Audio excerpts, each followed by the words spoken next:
बसीरत आम करती है।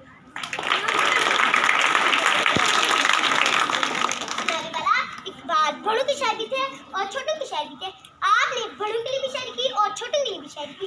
आपका पैगाम मुसलमानों के लिए भी था और आलम इंसानियत के लिए भी था।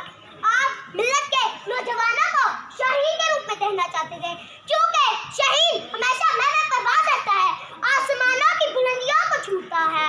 तू शाहीन है, परवाज़ है काम तेरा, तू शाहीन है, परवाज़ है काम तेरा, तेरे सामने आसमां और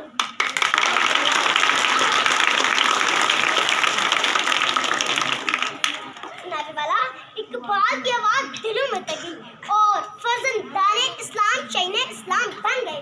इकबाल माजी हाल हम सब मिल के शायर थे।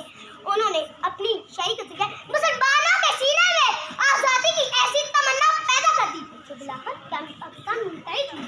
मुसलमान इकबाल है जिसको अपनी शायरी के जरिए मायूसी से निकालने की कोशिश की। उन्होंने कौम को तालीमी और माशी मैदान में आगे बढ़ने की तरगीब दी ताकि मुसलमान दुनियावी तरक्की करें और जिंदा कौमों में शुमार हों।